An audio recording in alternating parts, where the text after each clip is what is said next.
Paano kung ang lalaking sanay makuha ang lahat ay unang beses na mabigo dahil sa isang babae? Si Alfonso Valencia, ang tipo ng lalaking kinatatakutan ng lahat. Mayaman, makapangyarihan, at walang pusong CEO na handang yurakan ng kahit sino para makuha ang gusto niya. Lumaki siyang naniniwala na ang pera at kapangyarihan lang ang kailangan upang kontrolin ang mundo. Pero isang bakasyon sa isang tahimik na resort ang magpapabago sa lahat. Doon niya makikilala si Rosemary, isang simpleng empleyado sa resort na paulit-ulit siyang binabastos pabalik. Sumisira sa araw niya at tumatangging yumuko sa kanya.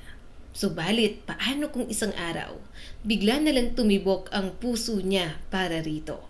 Makakatakas pa ba siya?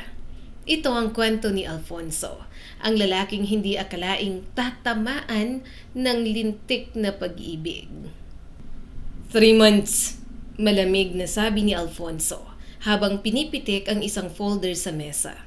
3 buwan kayong binigyan ng budget para sa campaign na to. Do you even understand kung gaano kalaking pera ang sinayang ninyo? Malamig ang aircon sa boardroom, pero mas malamig ang tingin ni Alfonso Valencia habang nakaupo sa pinakadulong upuan ng mahabang mesa. Nakataas ng bahagya ang baba niya. Isang postura na parang pinapakitang wala siyang kinatatakutan sa loob ng kwartong yon. Sa likod ng floor-to-ceiling glass windows ng Valencia Corporation, makikita ang maulap na umaga ng Makati. Ngunit walang kahit sinong naglakas loob tumingin sa labas. Lahat ng mata ay nasa kanya. Ano, sumagot kayo? Dagdag pa ni Alfonso. Napayuko ang executive na nasa kabilang side ng mesa. Si Hector Ramirez, 43 years old, senior marketing director ng kumpanya. Nanginginig pa ang kamay nito habang hawak ang tablet. Sir, we follow the projected trends naman po. Projected trends? Natatawa, ngunit mapanganib niyang ulit. You based a 50 million campaign on trends? Hindi ba kayo marunong gumamit ng utak? Hindi to school project, Mr. Ramirez. This is a corporation. Ramdam ni Alfonso ang tensyon sa paligid. At sa totoo lang, gusto niya yon. Mas gusto niya kapag takot ang mga tao sa kanya. Kapag walang lakas ng loob sumagot ang mga ito. Doon niya nararamdaman na kontrolado niya ang lahat. Lumunok si Hector bago muling nagsalita. Nagkaroon po kasi ng sudden market shift kaya excuses na naman. Tumayo si Alfonso mula sa upuan niya. Palagi na lang excuses. Kaya tayo nalalaman ng competitors dahil may mga taong katulad mo rito na hanggang PowerPoint lang ang kayang gawin. Walang nagsalita sa buong boardroom. May ilang executives na hindi makatingin ng diretso. Yung iba, kunwaring nagnanotes, kahit halatang ayaw lang makisali. Alam ng mga itong kapag nagsalita, ang mga ito ang susunod. Naglakad si Alfonso papalapit kay Hector. Mabagal, kalmado, pero mas nakakatakot. Tell me something, Hector. Bulong niya ngunit rinig pa rin ang lahat. Bakit kita dapat panatilihin sa kumpanya? Namutla ang lalaki.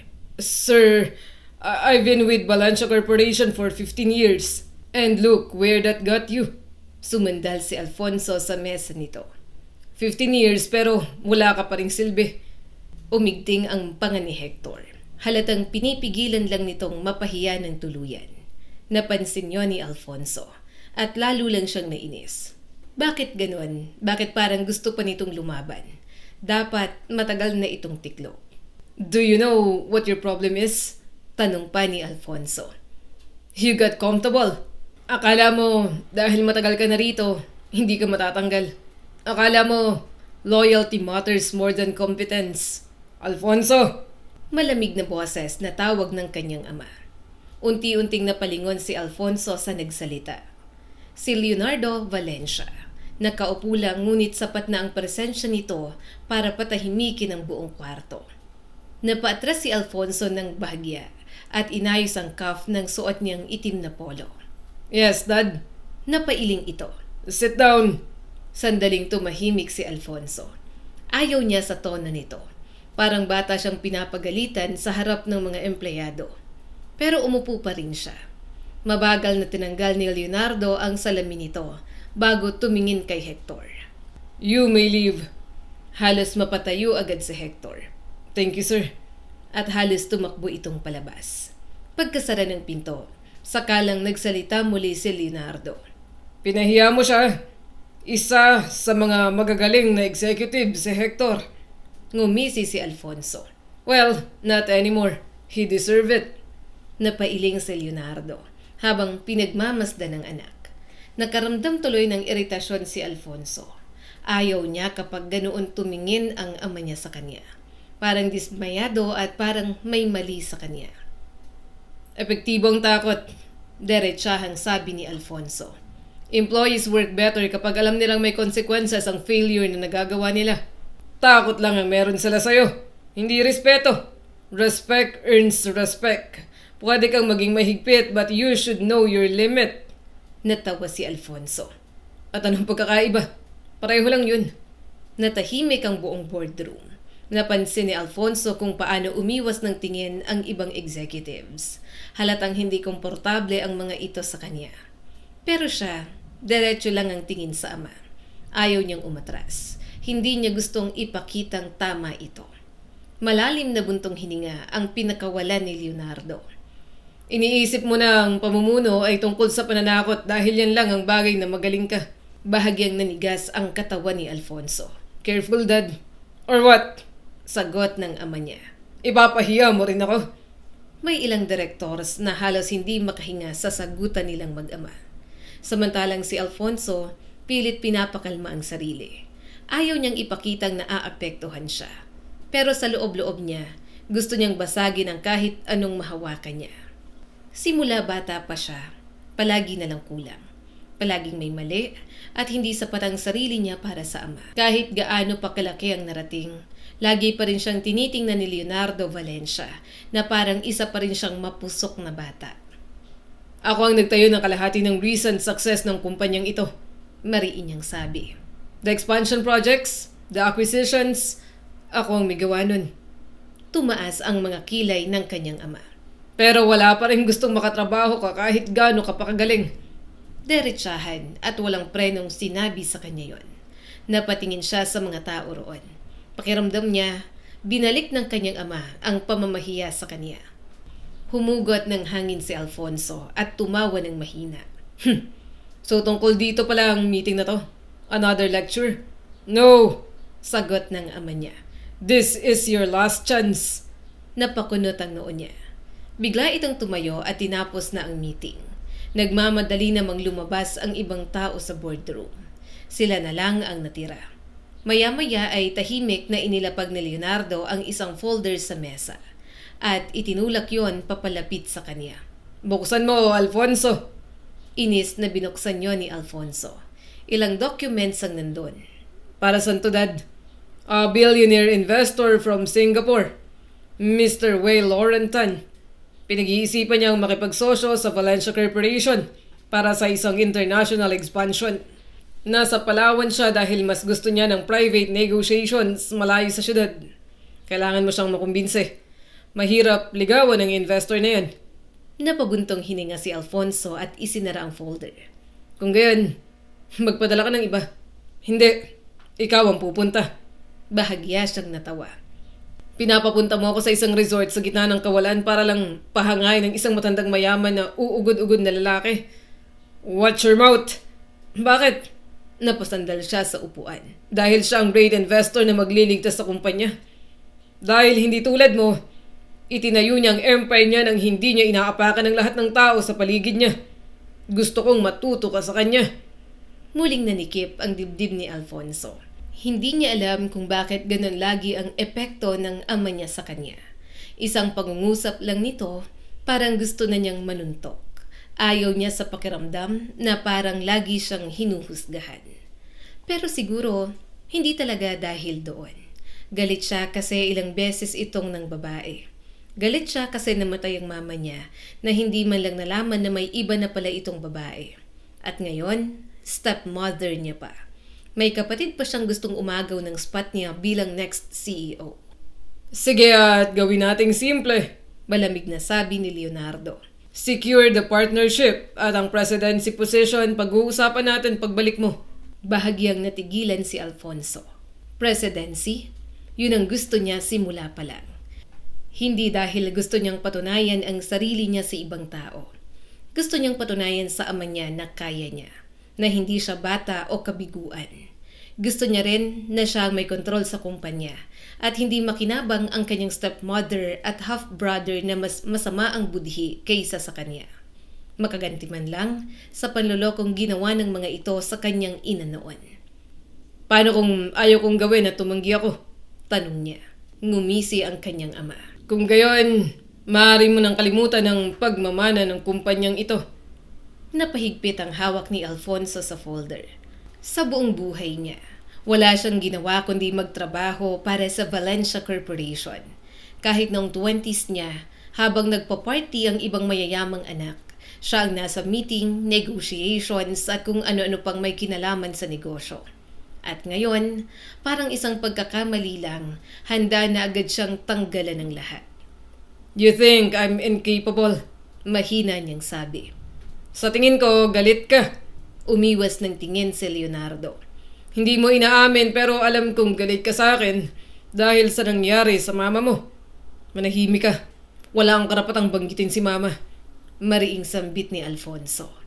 Malungkot na napangiti ang kanyang ama. Sinisira ng mga taong galit ang mga bagay, kasama ng kanilang mga sarili. Galit ka sa akin at matatanggap ko yun na ibuhos mo sa akin. Pero hindi ko hahayaan na masira ka dahil ang galit na galit ka. Tumayo ang ama niya mula sa kinauupuan nito. The flight leaves this evening. Kung ako sa'yo, mag-iimpake na ako at kikilos na papuntang Palawan. Mariin niyang isinara ang folder bago tumayo. Paglabas niya ng boardroom, halos nag-uunahan sa pag-iwas ang mga empleyado sa hallway. May yumuko, nagkunwaring busy at hindi makatingin ng diretsyo. May kontrol siya. Yun ang gusto ni Alfonso. Subalit pagkatapos ng mga sinabi ng kanyang ama, parang hindi yon satisfying. Wala siyang ibang magawa kundi ang maghanda papunta sa Palawan. Madilim ang loob ng private jet ngunit hindi makatulog si Alfonso. Nakaupo lang siya habang nakatingin sa bintana. Sa ibaba, dagat at ulap lang ang tanaw niya. Hindi niya alam kung bakit kailangan pa niyang gawin yon para lang makuha ang posisyon na dapat ay matagal nang nasa kanya. Ilang taon ko nang pinapatunayan ng sarili ko. Akin ang posisyon na yon. Hindi ako papayag na mapunta kay Arnold yun at sa nanay niya. Hinigop niya ang whiskey at napasandal. Naalala niya ang mukha ni Hector kanina. Halatang napahiya. At kung tutuusin, wala naman siyang pagsisisi. Ang pagkabigo ay may nararapat na mga consequences. Hindi niya kasalanan kung mahina ang loob ng ibang tao. Makalipas ang ilang oras, lumapag rin ang jet. At paglabas pa lang niya, agad siyang sinalubong ng hangin ng Palawan. Isang staff mula sa resort ang lumapit agad. Good evening, Mr. Valencia. Welcome po sa Azure Crest Resort. Your car is ready na po. Sumunod na lang po kayo sa staff namin. Tumango lang siya at naglakad. Habang nasa sasakyan, nakatingin lang siya sa labas. Puro puno, dagat at tahimik na kalsada. Nang makarating sa resort, napakalaki at napakaganda. Perfect para magbakasyon. Pero para kay Alfonso, nakakairita lang.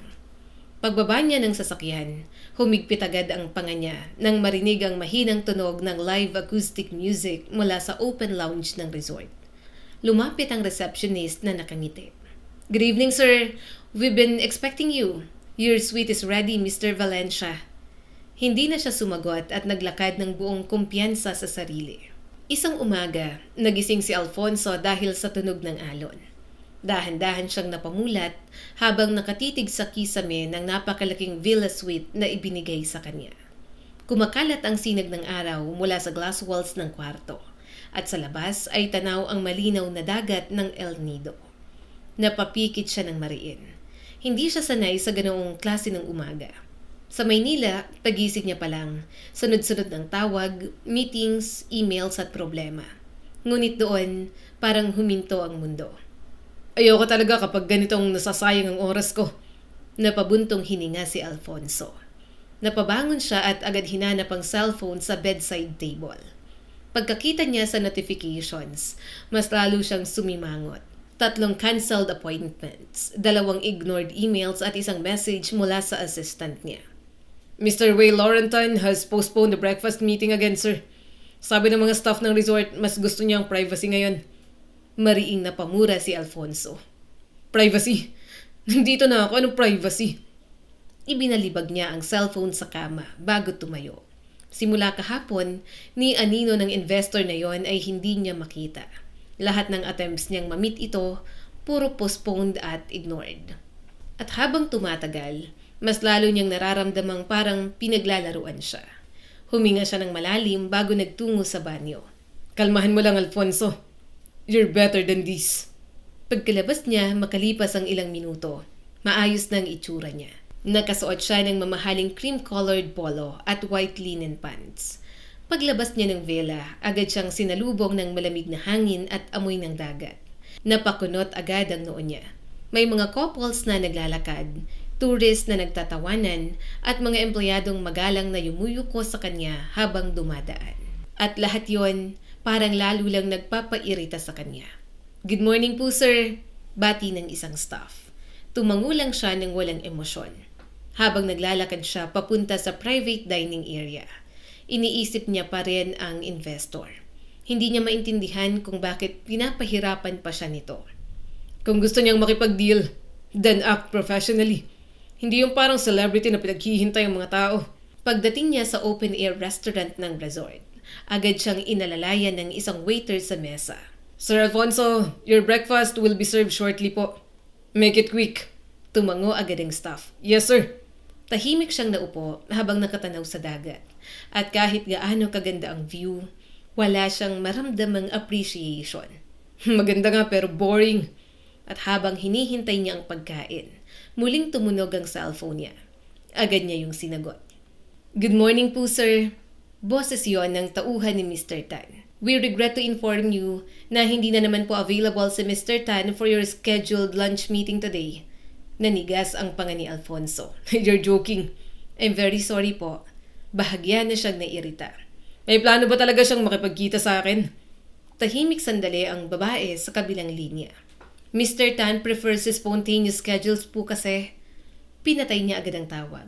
Mari niyang ibinagsak ang cellphone sa mesa. Napatingin tuloy ang ilang guests sa kanya. Wala siyang pakialam. Pakiramdam niya, niloloko na siya. At mas lalong nakakainis dahil alam niyang kapag nabigo siya roon, panibagong disappointment na naman siya sa kanyang ama. Baka hindi niya pa makuha ang presidency ng kumpanya. "Sir, your coffee." Isang babae ang nakatayo sa tabi ng mesa niya habang may hawak na tray. Naka-uniform ito ng resort. Simpleng cream blouse at brown skirt. Maayos ang pagkakatali ng buhok nito at kahit simple lang ang itsura, may kakaibang linis at grace ang kilos nito. Hindi niya sana gaanong papansinin hanggang sa aksidenteng matapilok ito ng bahagya dahil sa isa sa mga upuan. At sa loob lamang ng ilang segundo, nabuhos ang mainit na kape diretso sa polo ni Alfonso. Napatayo siya kaagad. What the? Anong problema mo? Napaatras ang babae habang nanlalaki ang mga mata. "I'm so sorry, sir." Ang init, napaso ako. Agad nitong kinuha ang napkin mula sa tray. "Sir, pasensya na po talaga. Hindi ko po sinasadya." Ramdam ni Alfonso ang init ng kape sa damit niya. Ngunit mas mainit ang galit na umaakyat sa kanyang ulo. Napatingin ang ibang guests sa eksena. Napahiya siya in public dahil sa isang empleyado lang. "I'm really sorry po." Ulit ng babae. "Madalas po kasi yung sahig at..." So kasalanan pa ngayon ang sahig. Putol niya. Bahagyang natigilan ang babae. At doon niya unang napansin ang mukha nito. Maganda at mukhang mahinhin. Malinis tingnan at parang kalmadong hangin ang dala kapag tinitingnan. "I can pay for the cleaning fee po." Mahinahon itong sabi. "Sa paso mo, dadalhin po kita sa klinik o pwedeng ako ang gumamot. May alam ako sa first aid." Napatawa si Alfonso, ngunit walang humor doon. Akala mo naman, hahayaan kitang hawakan ako. You're just a simple resort staff. Cleaning fee? Sa tingin mo ba ay mura lang tong damit na kaya mong ibayad gamit ang sweldo mo? May ilang empleyadong napatingin sa kanila. Halatang kinakabahan na para sa kasamahan ng mga ito. "Sir Alfonso," Maingat na singit ng manager na kararating lang. We deeply apologize for the inconvenience. Galit pa rin si Alfonso. Kung gayon, sanayin niyo ng mas mabuti ang mga staff ninyo. Sorry po talaga, sabi ulit ng babae. At ewan ni Alfonso kung bakit lalo siyang nainis sa mahinahon nitong tono. Parang hindi ito natatakot sa kanya. Parang hindi nito nararamdaman ang pressure ng sitwasyon. Hindi nanginginig kahit sinigawan niya pa. Kadalasan, kapag sinisigawan niya ang mga tao, nauutal na agad ang mga ito. Nanginginig at halos maiyak. Pero ang babae sa harap niya, kalmado pa rin. What's your name? Tanong niya. Rosemary po. Rosemary. Ulit ni Alfonso habang malamig na nakatingin dito. Kung ganito ka pabaya, siguro hindi ka dapat nagtatrabaho rito. Mahinahon itong ngumiti ng bahagya. At kung ganun po kayo kadaling magalit, baka hindi rin healthy para sa inyo magbakasyon. Halos mabulunan ng manager sa sariling laway. Hinawakan agad nito ang braso ni Rosemary. Nanlaki rin ang mata ng ibang staff. Samantalang si Alfonso, literal na natigilan. Sumagot ba ito sa kanya? Unti-unting nanigas ang ekspresyon niya. Excuse me? Hindi umatras si Rosemary. Nagsorry na po ako ng maayos. Kung gusto niyo pong pagalitan ako, tatanggapin ko naman po. Pero hindi niyo po kailangan mang-insulto. Natahimik ang mga tao sa buong restaurant. At pakiramdam ni Alfonso, mas lalong umiinit ang ulo niya dahil hindi niya alam kung paano magre-react. Hindi siya sanay na sinasagot, lalo na ng isang empleyado lang. Napailing siya habang nakatitig dito. You've got some nerve para sagutin ako ng ganito. Pero ang babaeng mahinhin magsalita pero lumalaban. Talagang umisa pa. Hindi po kasi ako sanay na tinatapakan lang kapag wala naman po akong masamang intensyon. Mas lalo siyang nababother sa paraan ng pagsasalita nito. Masyadong soft-spoken, mabait at walang takot sa kanya. Sir, maingat na sabi ng manager. Papalitan na lang po namin ang kape nyo and I'll assure you po na mapaparusahan ng staff namin. No need. Hayaan niyo ang isang yan. Bibigyan ko pa ng isang chance. Malamig niyang sabi habang inaayos ang manggas. I've already lost my appetite. Tinalikuran niya lahat at diretsyong naglakad palabas. Pero habang naglalakad siya, ramdam niya ang tingin ng mga tao sa kanya. Buong umaga, wala sa mood si Alfonso. Nang magutom, nagpadala na lang siya ng pagkain sa kanyang villa. Nang sumapit naman ang hapon, nasa resort lounge na siya habang paulit-ulit sinusubukang tawagan ng investor. Ngunit puro voicemail lang. At bawat rejection, pakiramdam niya, unti-unting nasisira ang kanyang pride. Hindi siya sanay na hinahabol ang mga tao. Siya dapat ang hinahabol. Sir, perhaps Mr. Tanay is busy today po, sabi ng secretary niya sa cellphone. Then, make him unbusy. Hindi ako lumipad papunta rito para hindi mapansin ng matandang yon. Pagkaputol ng tawag, napahawak siya sa sentido. Pagod na siyang magpigil ng galit. At mas nakakainis dahil habang nasa lounge, ilang beses niyang nakitang dumaan si Rosemary sa malayo habang nagtatrabaho. That woman. Ang lakas ng loob niyang sagutin ako. Akala niya ba palalagpasin ko siya dahil ang malaanghel siyang magsalita? Pasalamat siyang naawa pa ako sa kanya. Kapag ginulo niya ako ulit, lagot siya sa akin. Hindi niya maintindihan bakit bothered siya roon. Dapat wala nang halaga sa kanya ang isang simpleng empleyado na sumira ng buong araw niya. Pero bakit parang hindi niya maalis sa isip niya si Rosemary? Ay, sa sobrang bored ko pati simpleng stuff dito iniisip ko pa. Nakakainis. Gusto ko nang matapos to. Bandang gabi, muli na namang na-cancel ang schedule appointment niya kay Mr. Tan. At doon tuluyang napuno si Alfonso. Unbelievable! Bulong niya habang palabas ng reception area. Nagmamadali siyang maglakad palabas nang makarinig siya ng mahinang tawa mula sa garden pathway ng resort. Napalingon siya at doon niya nakita si Rosemary kasama ang isa pang staff. Hindi siya sigurado kung ano ang pinag-uusapan ng dalawa. Pero malinaw niyang nakita ang pagpigil nito ng tawa habang pasimpleng nakatingin sa kanya. Unti-unting naningkit ang mga mata ni Alfonso. Bakit tumatawang babae na yun? Ako bang tinatawanan niya? Ang lakas ng loob nito natawanan siya. Isang tawag lang sa management, isang reklamo lang, mawawalan ito ng trabaho. Pero bago pa siya makalapit, biglang pumasok sa isip niya ang sinabi ng ama. Kailangan niyang umayos. Isang kahit anong ikaaway ni Leonardo Valencia, mahihirapan siyang makuha ang presidency ng kumpanya. Napamura si Alfonso ng mahina bago mariing tumalikod. May araw ka rin sa akin, babae ka. Pasalamat ka't hindi ko teritoryo ang lugar na to. Hindi maintindihan ni Alfonso kung bakit sa tuwing nakikita niya si Rosemary, parang automatikong nasisira ang araw niya sa mga lumipas na araw. Tell the legal team to stop waiting for approvals. Malamig niyang sabi sa kausap habang naglalakad. Kung matutuloy ang kasunduan sa Singapore, kakailanganin nating ihanda agad ang lahat. Yes, sir. Sagot ng secretary niya. Pero wala pa rin pong response si Mr. Tan hanggang ngayon. Umigting ang kanyang panga. Then, keep trying.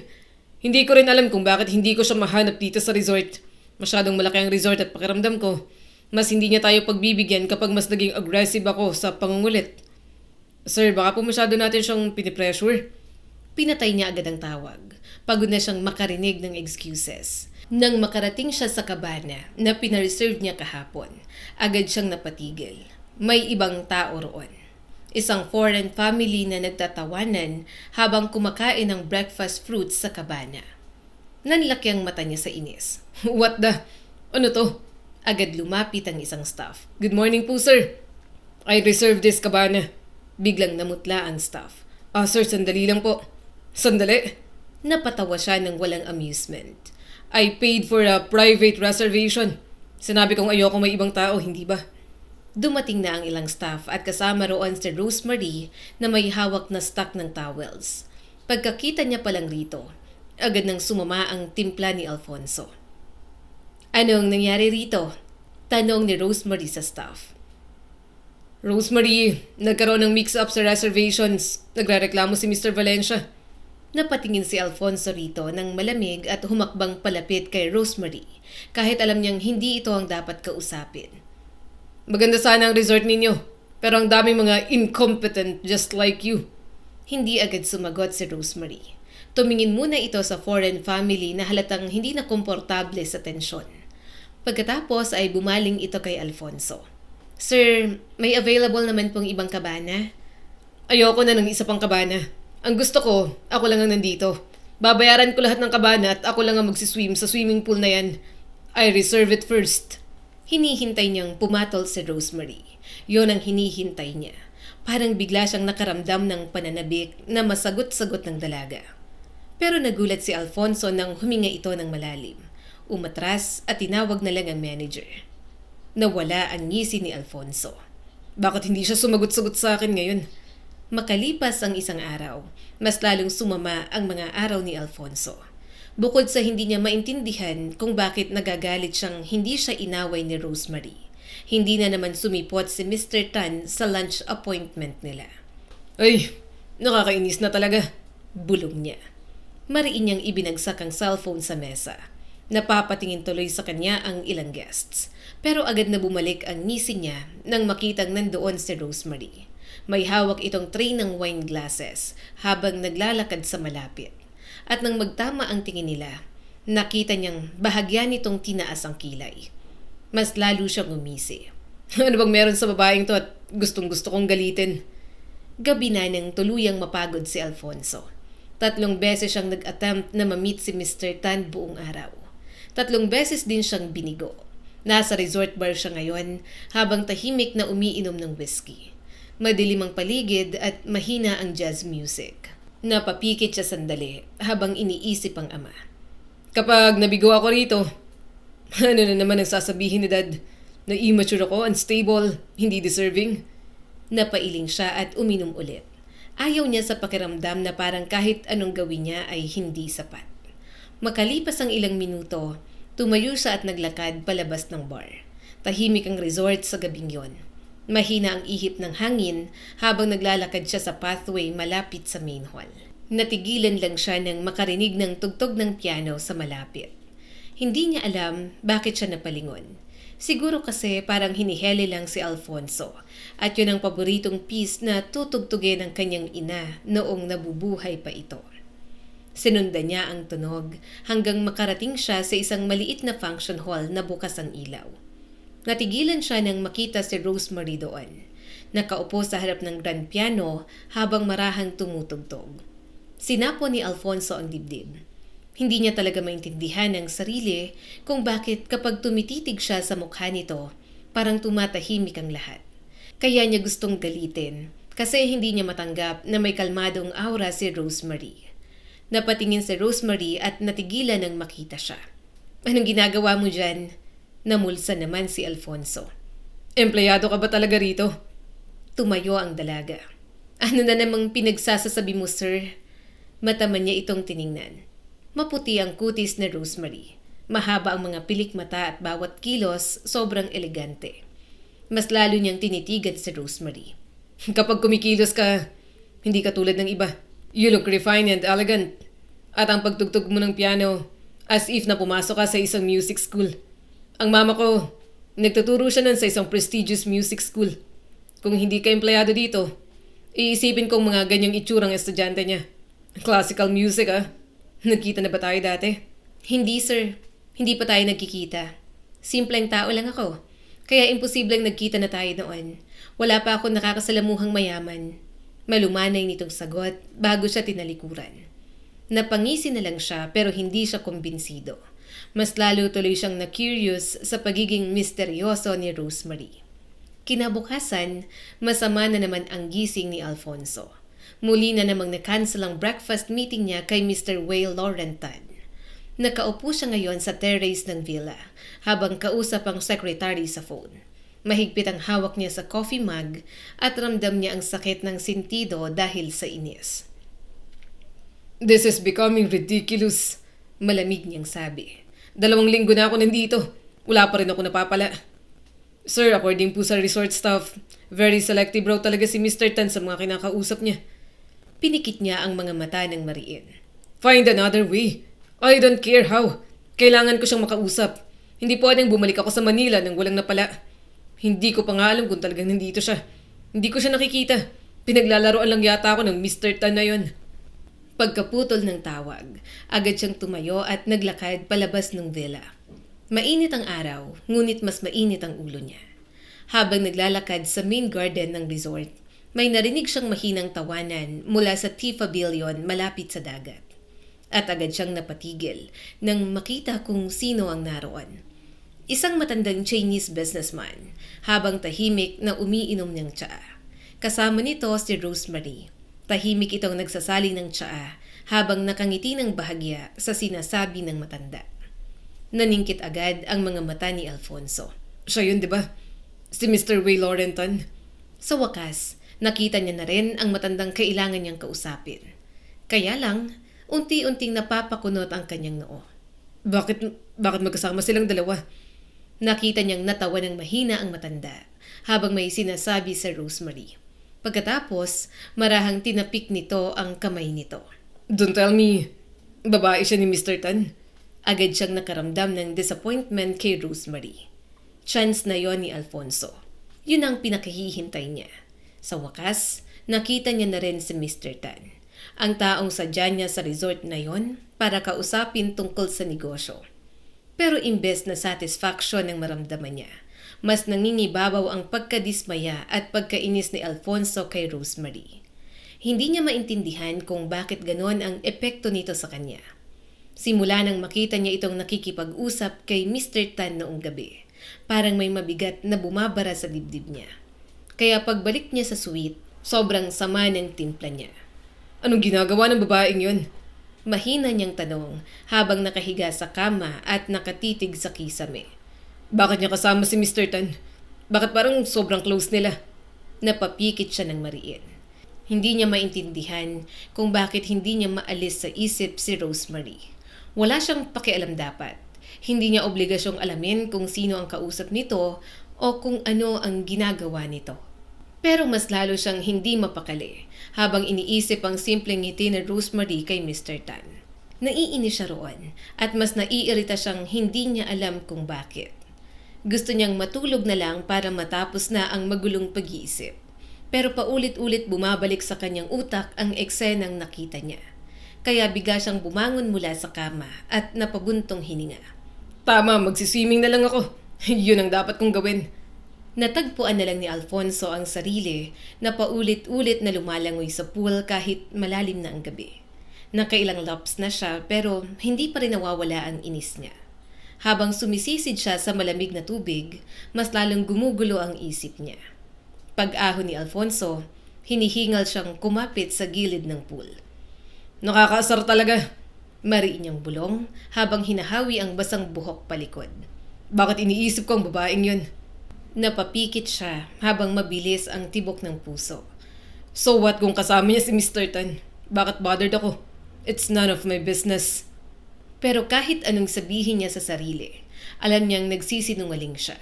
Dahil bothered talaga si Alfonso at hindi niya yun matanggap. Kinabukasan, kahit sobrang napagod siya sa paglangoy kagabi, halos hindi pa rin siya makatulog. Masama ang gising niya at mabigat ang ulo. Kaya lalo siyang nainis ng paglabas ng suite. Nakita niya si Rosemary na naglalakad sa hallway habang may hawak na mga towel. Dire-diretso siyang lumapit dito.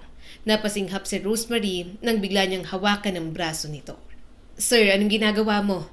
Gulat nitong tanong at napahinto sa paglalakad. Mahigpit ang hawak niya rito habang titig na titig sa mukha nito. Maybe you really like that. Kumunot agad ang noo ni Rosemary. "Ano bang sinasabi mo, sir?" Umigting ang panga ni Alfonso. Anong ginagawa mo kasama si Mr. Tan? I saw you yesterday. Tumatawa ka kasama siya. "Ano naman kung nakikipagtawanan ako kay Mr. Tan?" Sagot nito habang pilit na kinakalas ang kamay. "Guest siya rito. Trabaho kong maging maayos sa kanya." Trabaho? Mapanoy ang ulit ni Alfonso. Talaga bang trabaho lang yun? Nanlaki ang mga mata ni Rosemary. "Excuse me? Anong gusto mong iparating sa sinasabi mong yan?" Hindi niya alam kung bakit mas lalo siyang nainis nang makita ang inosenteng ekspresyon nito. Para bang wala itong ideya kung anong itsura nito habang nakangiti kay Mr. Tan kagabi. Akala mo siguro makakahanap ka agad ng mayamang kakapitan dito. Malamig niyang sabi. Kaya ganyan ka kumilos, mahinhin, elegante, sweet, para mapansin ng mga mayayamang guests. That's your way para akitin ng mga mayayamang lalaking guest dito. What? A low-class gold digger girl na gustong makaahon sa hirap? Natigilan si Rosemary. Kitang-kita niya kung paanong nag-iba ang mukha nito. Unti-unting napalitan ng galit at gulat ang mga mata nito. "Sir," nanginginig nitong sabi, "mali ang tingin mo sa akin." Pero hindi pa rin tumigil si Alfonso. Hindi niya alam kung bakit gusto niyang saktan ito gamit ang mga salita niya. Siguro dahil nasasaktan din siya sa hindi niya maintindihang paninibugho. O baka naman binubugaw mo talaga ang sarili mo. Diretsahan niyang sabi. Low class ka naman talaga, right? Kaya desperada kang dumikit sa mga lalaking may pera. Nagpapapansin ka. Sa bagay, yan ang ginawa mo sa akin ng una, hindi ba? Tahimik ang hallway. Halos marinig niya ang mabigat na paghinga ni Rosemary. At bago pa siya makapagsalita ulit, malakas na sampal ang tumama sa mukha ni Alfonso. Nanigas ang katawan niya habang dahan-dahang bumabaling ang mukha pabalik kay Rosemary. Namumula ang mga mata nito sa galit. "Hindi mo ko kilala para pagsalitaan ng ganyan. Hindi ako ganung babae. Ganyan ba ang tingin mo sa may hirap? Na pwede mong bastusin? Nakakadiri ang ugali mo kung ganun." Biglang parang binuhusan ng malamig na tubig si Alfonso. Doon lang siya nahimasmasan. Sakalang nag-sink in sa kanya ang mga sinabi. Napatingin siya sa nanginginig na mga labi ni Rosemary at may kung anong mabigat na pakiramdam ang kumirot sa dibdib ni Alfonso. "Rosemary!" Mahina niyang tawag. Pero malamig na ang tingin nito sa kanya. "Bitawan mo ko." Dahan-dahang lumuwag ang hawak niya sa braso nito. Sandaling natahimik si Alfonso bago umiwas ng tingin. Naiinis lang ako. Gusto niyang sapakin ang sarili nang makitang nanginginig si Rosemary sa sobrang sama ng loob. Para bang kinawawa. "So kasalanan ko. Ako pang sinisisi mo sa halip na mag-sorry ka sa maling paratang mo sa akin?" "No!" Mabilis niyang sagot, pero hindi niya matingnan ang mga mata nito. "Hindi yun ang ibig kong sabihin."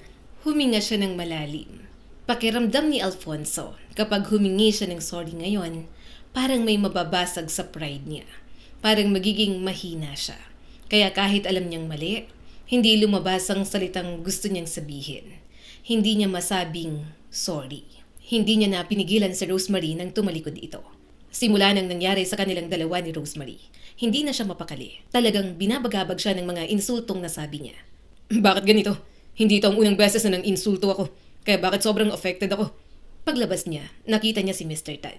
Kaso, wala ang isip niya rito kundi na kay Rosemary nagkasama na naman ito.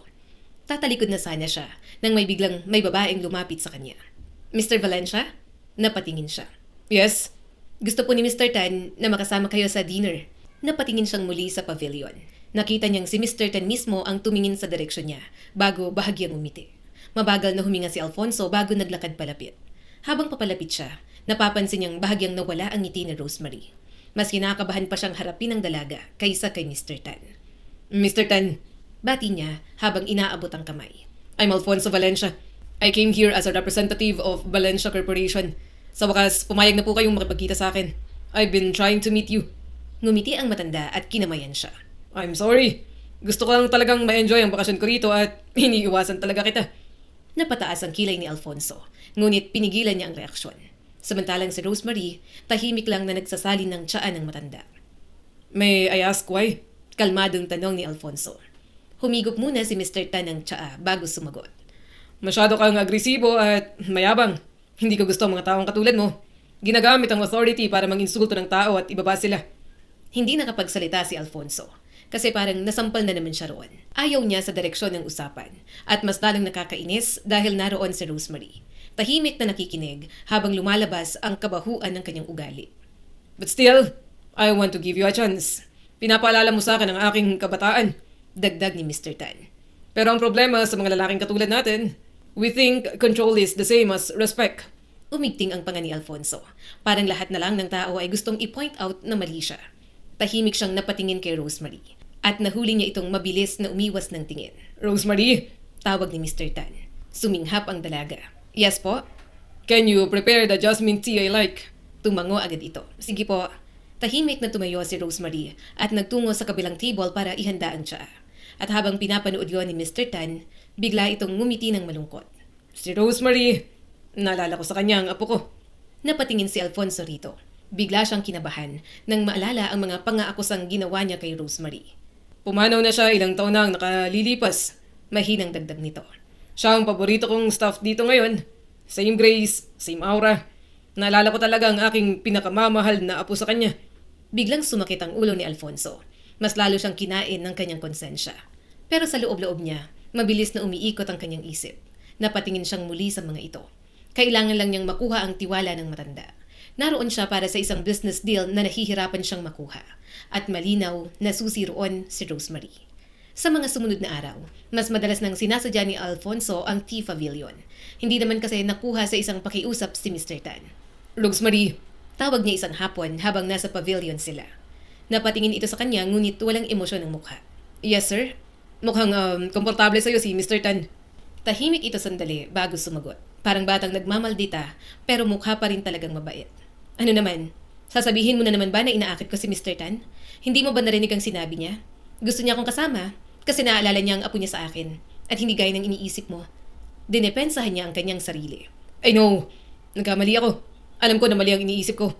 Now, I want you to help me. Tulungan mo kong kumbinsihin siya na pumayag sa business deal namin. Bahagyang naningkit ang mata nito. Bakit ako? Dahil nakikinig siya sa'yo. Bahagyang napaatras si Rosemary. Ayoko. Mali ko dyan. Ginagamit mo lang ako. Bahala ka dyan. Rosemary, magbabayad ako kahit magkano. Pumayag ka lang. Mahalaga sa akin ang deal na yon. Tulungan mo kong kumbinsihin si Mr. Tan. Hindi ko kailangan ng pera mo. Putol nito. Anong tingin mo sa akin? Masisilaw mo at mabibili sa pera mo? Ayoko nga. Ni hindi ka nga marunong mag-sorry. Bigla siyang napangisi. Hindi ako humihingi ng sorry. Napabusangot ang dalaga. Eh di hindi kita tutulungan. Masama na nga ugali mo. Hindi ka pa marunong mag-sorry? Wala siyang magawa nang talikuran siya ni Rosemary. Paano naman kasi siya magsasorry? Simpleng babae lang si Rosemary. Bakit niya ibababa ang pride niya para rito? Ginalo niya na lang ang buhok. Nakakainis ang babaeng yan. Hindi agad nakatulog si Alfonso ng gabing yon. Sa mundo niya, kapag may nasaktan, collateral damage lang yon. Pero bakit pakiramdam niya, mas mabigat yung kay Rosemary? Mariin siyang napabuntong hininga bago tuluyang bumangon. Nakakasar na babae yun. Di pa ako pinapatulog. Kinabukasan, hinanap niya agad si Rosemary. Nakita niya itong nagtatrabaho, kaya naghanap muna siya ng timing na makalapit. Nang mapatingin ito sa kanya at mapairap, biglang tumuwid ang likod ni Alfonso. Hindi niya napigilang tumawa. Bakit ganun siya magtaray? Hindi nakakainis. Muli pa itong tumingin at umirap. May umalpas na namang tawa sa kanya. Nang makitang hindi na ito busy, mabilis siyang lumapit dito. Rosemary, Lubayan mo nga ako. Napangisi si Alfonso sa pagsusungit nito. about yesterday, napagtanto ko ang mga sinabi mo. Lumagpas ako sa linya. Nasabihan kita ng masasakit na salita. Hindi ko dapat sinabi ang mga bagay na yun sa'yo. Tumigil ito sa paglalakad at lumingon sa kanya. Gusto niyang sumeryoso pero sobra siyang natatawa sa mukha ng dalaga. Mukha kasi itong batang mga away. Ano, magsasorry ka na? Tanong ni Rosemary sa maliit na boses. Galit ako that time at masyadong nag-overthink. Dagdag niya rito. But, that's not an excuse. Napatingin si Rosemary sa hawak nitong tray bago muling bumalik ang tingin sa kanya. Masakit kaya? Kasi sino ka ba para husgahan ako? Hindi mo naman ako kilala. Alam mo, kulang pa yung sampal ko. Ang liit-liit ng kamay ko. Ang laki at kapal ng mukha mo. Alam kong hindi ka nasaktan doon. Pigil na pigil ni Alfonso ang pagngiti. Alam ko, nahusgahan lang kita kasi frustrated ako nung araw na yun. I'm sorry, Rosemary. Mapapatawad mo ba ako? Sandali silang nagkatitigang dalawa. Hindi niya maintindihan kung bakit mahalaga na matanggap nito ang sorry niya. Hindi ko po kayang basta kalimutan ang mga sinabi mo sa akin kasi nakaukit na sa utak ko, sabi ni Rosemary matapos ang ilang segundo. Pero tinatanggap ko pa rin ang apology mo kasi mabait ako. Unti-unting gumaan ang dibdib niya at mahinang tumawa. Thank you. Thank you kasi mabait ka. Sige na, bye. May trabaho pa ako. Mag-usap na lang tayo pagkatapos ng shift ko. Tutulungan na kita kay Mr. Tan. Hindi na mawala ang ngiti ni Alfonso habang palayo ito sa kanya. Subalit hindi niya alam kung saan siya masaya. Sa katotohanan bang tutulungan siya nito kay Mr. Tan o dahil madali itong nagpatawad sa kanya. Katulad ng pangako ni Rosemary, tinulungan na nga siya nito kay Mr. Tan. At tama nga siya na malakas ito sa investor na yon. Dahil isang gabi lang napapayag na agad. Isang umaga, katatapos lang niyang lumangoy. Mainit ang sikat ng araw, ngunit malamig ang tubig. At kahit paano, nabawasan ng kaunti ang bigat ng ulo niya dahil sa sunod-sunod na meetings kay Mr. Tan. Maayos naman na ang usapan nila ngayon. Hindi pa finalized ang partnership pero hindi na siya iniiwasan. Tahimik siyang naglakad papasok ng villa habang tuwalya lang ang nakapulupot sa bewang. Basa pa ang buhok at may mga patak pa ng tubig sa dibdib at balikat niya. Pagpasok niya sa sala ng villa, agad siyang napatigil. May tao sa loob at mas lalong naningkit ang mga mata niya nang makita kung sino. May hawak na tray ng fresh towels at tea set si Rosemary habang nakatalikod sa kanya. Anong ginagawa mo rito? Nakangising tanong ni Alfonso. Napatalo ng kaunti si Rosemary sa gulat bago mabilis na napalingon. Ako na ang naka-assign maglinis dito. Nagkaroon na ng rotation. Nandiyan ka pala. Akala ko wala ka at may meeting with Mr. Tan. Nakita niyang natigilan si Rosemary. Mula sa buhok niyang basa hanggang sa tuwalya lang na nakatakip sa kanya. Nakita niyang pumasada ang paningin ng dalaga at mabilis na napalunok. May kakaibang amusement agad na umakyat sa dibdib ni Alfonso. Relax, lady. Hindi ka pa ba nakakakita ng lalaking walang saplot? Mabilis itong umiwas ng tingin. Siyempre, nakakita na. Hindi ka makatingin. Tanong niya habang dahan-dahang lumalapit. Sir Alfonso, mahina siyang tumawa. Bakit ka namumula? Nanlaki ang mga mata nito. Huwag kang lumapit. Hindi ka na nakakatuwa ah.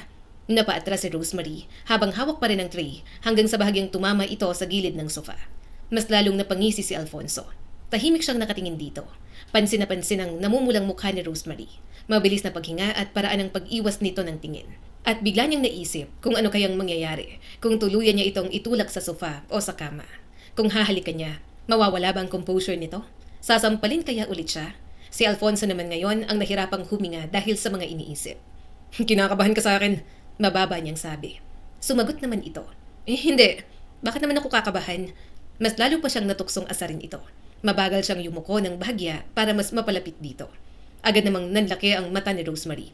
Sir Alfonso, lumayo nga kayo? Malakas siya nitong itinulak, pero kaunti lang ang epekto sa kanya. Kaya mahina na lang siyang natawa. Halos mapabitaw ito sa tray, bago mabilis na umiwas at tumakbo palabas ng villa. Napatawa si Alfonso. Ang sarap talagang asarin ng babaeng yun. Ang cute kapag nawawala sa usual na personality. Napahawak siya sa labi habang nakayuko ng bahagya. Hindi niya maalala kung kailan siya huling natawa ng ganon. Ano bang problema ko? Hindi niya masagot ang mga tanong niya sa kanyang sarili. Ang alam lang ni Alfonso, ayaw niya na yung pangalanan. Mas magiging komplikado lang kasi kung aalamin niya pa. Ngunit habang tumatagal, may isa pang bagay na lalong nagpapasama ng timpla ni Alfonso. Hindi niya alam kung kailan siya naging ganoon.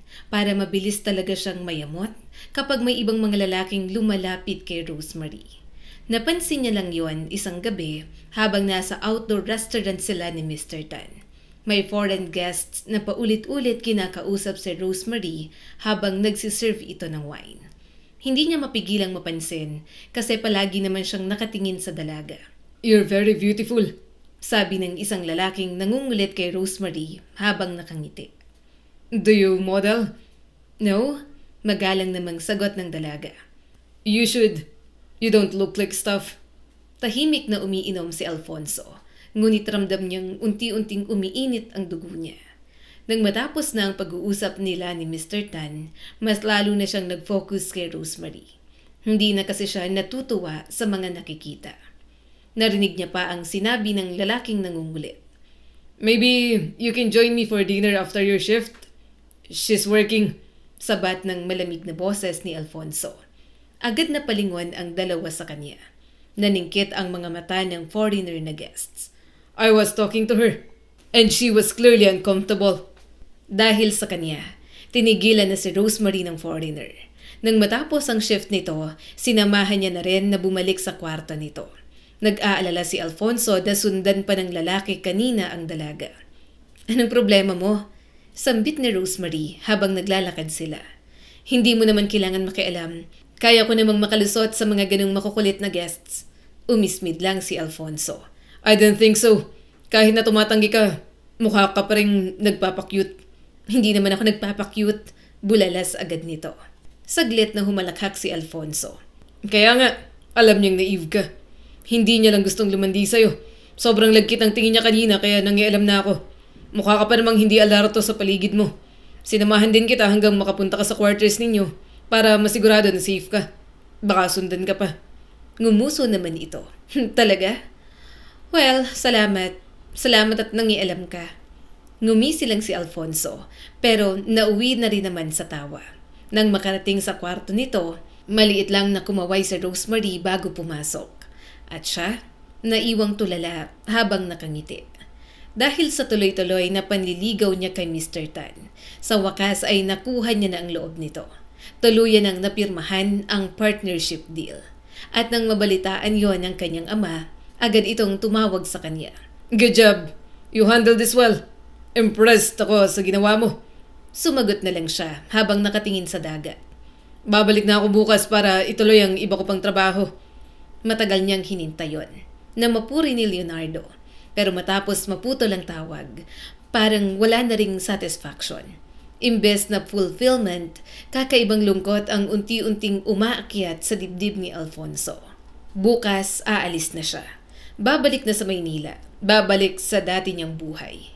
Kinagabihan, hindi mapakali si Alfonso. Paulit-ulit siyang naglalakad sa loob ng villa habang hawak ang maliit na paper bag na pinabili niya sa kanyang tauhan. Isang bag lang yon na simple. Cream-colored leather with gold details. Talagang reregaluhan kong isang yun. Pasalamat siya at cute siya. Hindi siya sentimental na tao at lalong hindi siya nagbibigay ng regalo sa babae ng walang dahilan. Pero narito siya ngayon, hawak ang paper bag na parang timang. Makalipas ang ilang minuto, lumabas siya ng villa at nagtungo sa staff quarters. Pagdating niya, may isang staff na nasalubong niya. Sir Alfonso? Nasan si Rosemary? Tanong niya agad. Day off niya po ngayon. Wala po siya dyan. Bahagyang natigilan si Alfonso. Day off? Opo, lumabas po yata kasama ng friends niya o umuwi sa kanila. Bigla siyang nakaramdam ng disappointment. Hindi man lang siya makakapagpaalam ng maayos. Hindi man lang niya makikita bago siya umalis. Sir, may kailangan po ba kayo? Tawag muli ng staff. Mabilis siyang natauhan. Nothing. Tahimik na lang siyang lumapit sa pintuan ng quarters ni Rosemary. Sandali siyang nakatayo roon habang nakatitig sa pinto. Humigpit ang hawak niya sa paper bag bago niya yon marahang inilapag sa tapat ng pintuan, kasama ang maliit na note. Rosemary, thank you for helping me. Alis na ako. Goodbye, Alfonso. Napangiti siya ng bahagya. Mabilis siyang tumalikod at naglakad palayo. Kinabukasan, bumalik si Alfonso sa Maynila. Bumalik na siya sa pagiging busy. Panalo siya, nakuha niya ang deal. Nakuha niya ang approval ng ama. Pero bakit parang may kulang?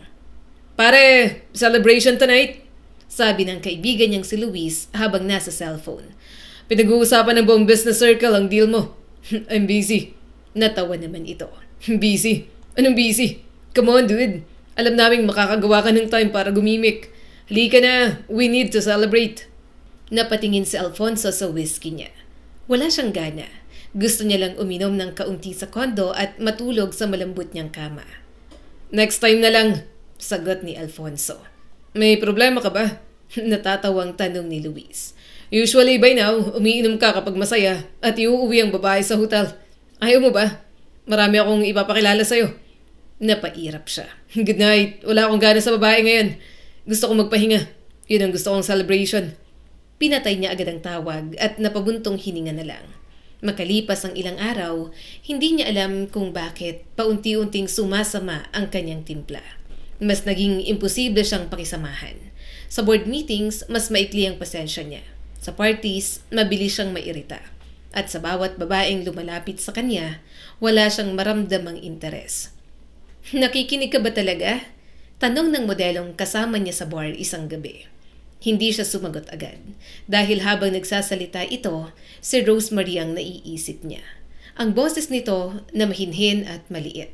Yung kahit sobrang cute, makikipag-away pa rin sa kanya habang naluluha. Yun ang araw-araw na hinahanap niya. Kaya siguro araw-araw siyang masama ang timpla. Napabuntong hininga siya at tumayo. Hindi niya na talaga kaya. Alfonso? Tawag ng babae. Alis na ako. Nag-iwan siya ng pera sa lamesa bago dali-daling umalis. Lumipas ang halos 2 linggo at lalong lumalala ang pakiramdam niya. Kahit ano ang kanyang gawin, parang walang satisfaction. Nag-try siyang magtrabaho ng mas marami kaso wala pa rin. Mariin siyang napamura. Nababaliw na ako. Bakit ko ba iniisip ang babaeng yun? Hindi ko dapat siya iniisip. Ngunit kahit sinasabi yon ng utak niya, ibang ginagawa ng kanyang katawan. Mabilis niyang kinuha ang cellphone at tinawagan ang kanyang secretary. Inaantok pa ang boses nito. Sir? Tumayo agad siya at nagmamadaling maglagay ng mga gamit sa maleta. Clear my schedule for tomorrow. Po? Gulat nitong tanong. Alis ako ngayon. Tawagan mong pilot. Pupunta ako ng Palawan. Baka magtagal ako ron. Tell my dad kung nasan ako. Sabihin mo na may asikasuhin lang at isend mo na lang ang trabaho ko. Sumagot naman agad ang kanyang secretary. Yes sir, noted po. Pagkababa ng tawag, napatingin siya sa oras. 2:00 na ng umaga, pero talagang lilipad pa siya ng Palawan. Makita lang si Rosemary. Dahil sa pagkakataong yon, hindi niya na itatanggi. Nagkagusto siya kay Rosemary at nangungulila na siya rito. Umaga na nang makasakay siya sa private jet, habang nakatingin sa ulap sa labas ng bintana. Tahimik ang buong cabin ngunit magulo ang utak niya. Ano bang sasabihin ko pagdating doon? Siguradong magugulat si Rosemary kapag nakita ko at sinabing siyang sadya ko. Paano niya ba sasabihin na hindi siya mapakali simula nang umalis siya? Napahawak siya sa sentido bago napabuntong hininga. Ridiculous. Ganito ba talaga kapag nagkakagusto? Hindi siya ganoong klase ng lalaki. Hindi siya naghahabol o bumabalik dahil lang sa babae. Pero heto siya ngayon, pabalik sa resort 1 linggo lang ang nakalipas. Paglapag pa lang ng eroplano sa Palawan, agad na gumaan ang pakiramdam niya. Ano kayang ginagawa ni Rosemary ngayon? Pakiramdam ko, magugulat siya kapag nakita ako. Napangisin na lang si Alfonso. Nagdi-daydream na sa posibleng reaksyon ng babaeng sadya niya roon. Pagdating niya sa resort, agad siyang sinalubong ng manager. Sir Alfonso, welcome back po. Where's Rosemary? Tanong niya agad, wala nang paligoy-ligoy. Bakas ang gulat sa mukha ng manager. Si Rosemary po, sir. Not sure. Nasa Garden Cafe po yata. Ipapatawag ko po siya. No need. Ako ang pupunta. Lalagpas na sana siya. Pero may bigla siyang naalala. By the way, gusto kong siya lang ang mag-serve sa akin habang nandito ako. Ayoko ng ibang magsisilbi sa akin. Gusto ko siya lang. Sige po, sir. Aayusin po namin. Agad na napangiti si Alfonso. Mas madali siyang makakapagpapansin kay Rosemary kung hindi niya ito iistorbohin sa trabaho. Kaya dapat na siya ang trabaho nito. Great! Mukha tuloy akong desperado sa atensyon niya. Natatawang sabi ni Alfonso habang naglalakad. Nang makarating sa Garden Cafe, napangiti agad siya nang makita si Rosemary habang inaayos ang mga bulaklak sa mesa. Nakasuot ito ng simpleng beige uniform at maayos ang buhok gaya ng dati. Napalingon si Rosemary nang maramdamang marahil ang presensya niya. "Oh, Sir Alfonso, ikaw pala. Nagulat ako. Akala ko namamalikmata lang ako. Ikaw pala talaga?" Mas lalong lumawak ang ngiti ni Alfonso. Hello. Tahimik itong tumitig sa kanya bago napakunot noo. "Bakit ka nandito ulit? Saka ang lawak ng ngiti mo ah. Bagay sa'yo. Bakit ka masaya? Anong meron?" Bigla siyang natameme. Natorpeng sabihin ang talagang sadya niya. Ano ba? Business. Yes, I'm here for business again. Bahagyang tinaas ni Rosemary ang kilay. "Oh, biglaan naman pala. Mabuti at bumalik ka. Siya nga pala, nakita ko yung binigay mong bag. Salamat. Nagustuhan ko. Hindi mo naman na kailangan magbigay pero nagbigay ka pa rin." Napalunok si Alfonso. Well, hindi ako nakapagpaalam ng maayos sa'yo. Napag-usapan din natin na babayaran kita sa pagtulong mo sa akin kay Mr. Tan. Pero ayaw mo naman. Kaya naisipan ko na lang na bigyan ka ng baga sa little appreciation sa ginawa mo para sa akin. "Thank you." Mahinahon itong sabi. "Pero hindi mo naman kailangan gawin yon." Muli silang nagkatinginan at parang pareho silang medyo naiilang sa direksyon ng usapan. Biglang nahiya si Alfonso at napahawak sa batok. Yun ang unang beses na talagang nahiya siya ng ganoon. You look nice and pretty. At agad siyang nainis sa sarili niya. Para siyang teenager na walang experience. Wala talagang magandang salitang lumalabas sa kanya ngayong inamin na niya sa kanyang sarili na nagkakagusto na siya kay Rosemary. Magtatagal ako rito. Sa halip ay sabi na lang ni Alfonso. Sa mga sumunod na araw, mas madalas nang makita si Alfonso sa paligid ng resort. Hindi rin mahirap mahanap si Rosemary dahil ito nga ang naka-assign na mag-aasikaso sa kanya. Isang gabi, nasa beach sila habang tahimik na naglalakad. Mabuti na lang at sinamahan siya ni Rosemary. Ano ang favorite mong novel? Tanong niya. Napansin kong mahilig kang magbasa. Bahagya itong umiti. Classic romances. Napatawa siya ng mahina. Halatang ganun nga mga binabasa mo. At muli, natigilan siya dahil natural na ang pagngiti niya kapag kasama ito. I miss this. Bahagyang natigilan si Rosemary. Anong ibig mong sabihin? Kausapin ka, Rosemary. Napalunok si Alfonso at tumigil sa paglalakad. I like you. Gusto kita. Bumalik ako rito kasi hindi ako mapakali kaiisip sa'yo. Gustong gusto kita. Ilang segundo ang lumipas. Nagkatitigan silang dalawa. At pagkatapos, biglang natawa si Rosemary ng malakas. Naningkit agad ang mata ni Alfonso. Anong nakakatawa? Bakit? Sorry po. Natatawa pa rin ito habang tinatakpan ng bibig. Hindi ko lang na-imagine na magsasabi ka na gusto mo ako. Bakit ka tumatawa? Seryoso ako sa mga sinabi ko. Gusto talaga kita, Rosemary. Walang biro sa nararamdaman ko. Humigpit ang panga niya sa mga tawa nito kasi nakakainsulto na. Sorry na talaga. Humingi ito ng malalim habang pilit na kumakalma. Hindi lang talaga ako makapaniwala na gusto mo ako. Ikaw si Alfonso Valencia. Magkaiba tayo ng mundo. Mayaman ka. Bakit mo naman magugustuhan ang katulad ko? You think I care about that? Malamig niyang tanong. Wala akong pakialam sa estado ng buhay natin. Yes, ininsulto kita nun. Pero hindi talaga ako tumitingin kung mahirap ka o hindi. Minsan lang ako magkagusto at totoo tong nararamdaman ko. Natawa pa rin si Rosemary sa usapin na dapat ay seryoso. Sorry, pero hindi tayo bagay. Huwag mo kong gustuhin. Mahirap akong magustuhan. Umigting ang panga niya. Ayaw niya sa sagot nito. Ayaw niyang nire-reject siya. Lalo na dahil pakiramdam niya, hindi naman pera ang issue. Hindi kailanman magiging issue sa kanyang estado ng kanilang mga buhay. Rosemary, nandito ko dahil sa'yo. Kaya kitang ligawan ng seryoso kung hindi ka talaga naniniwala. Sabi pa ni Alfonso, mapaniwala lamang ito sa kanyang nararamdaman. Bahagyang natigilan si Rosemary. Seryoso rin na ayoko, Alfonso. Pasensya na pero ayoko talagang magpaligaw sa'yo. Tahimik itong tumingin sa kanya ng matagal. At habang tumatagal ang katahimikan, pakiramdam ni Alfonso may parte sa kanyang umaasang papayag pa rin ito. Ngunit marahan itong umiling. Pasensya na, hindi talaga, Alfonso. Madidisappoint lang kita. Hindi ako ang klase ng babae na gugustuhin mo. Masasaktan lang tayo pareho. Napatawa siya ng malamig at hindi maintindihan ang mga sinasabi nito. So, that's it? Ayaw mo? Hindi mo ko bibigyan ng pagkakataon? Umiling si Rosemary. Huwag ka sanang magalit. Wala akong balak na makipagrelasyon. Gusto ko lang ng katahimikan para sa sarili ko.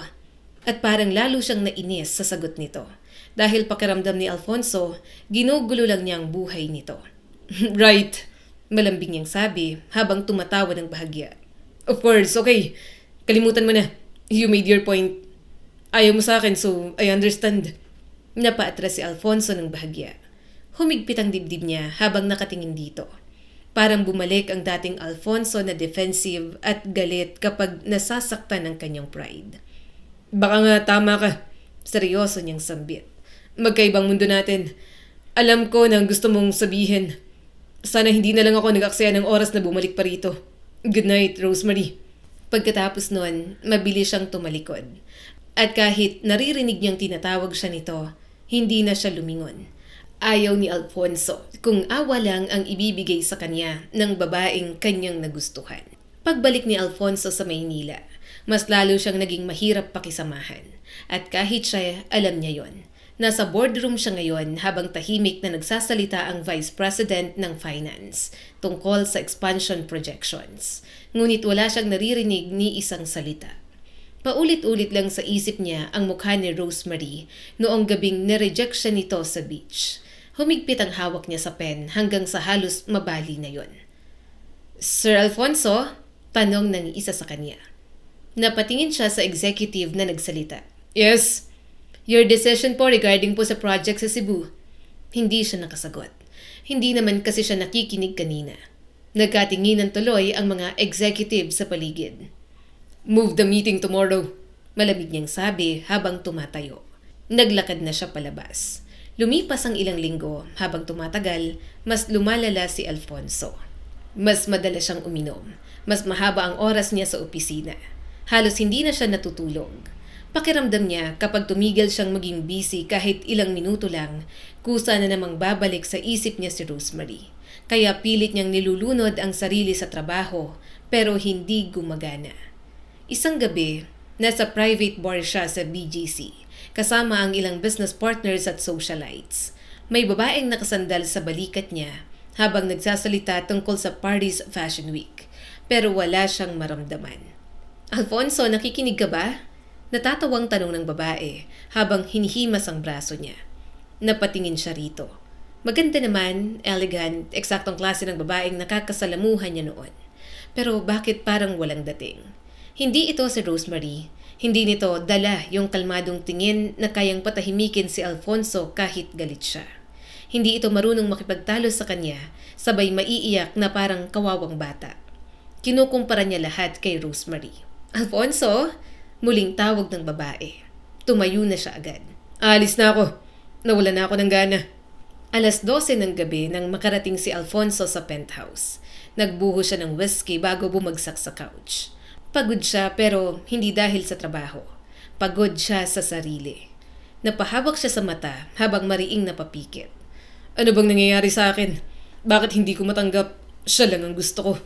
Batid niya na hindi yon simpleng attraction o ego na natapakan. Hindi rin challenge. Dahil kung ego lang, matagal na sana siyang tumigil. Kung challenge lang, matagal na sana siyang nagsawa. Pero hindi niya magawa. Kahit nasasaktan ang pride niya, gusto pa rin niyang makita si Rosemary. Kahit galit siya rito, hinahanap-hanap pa rin niya.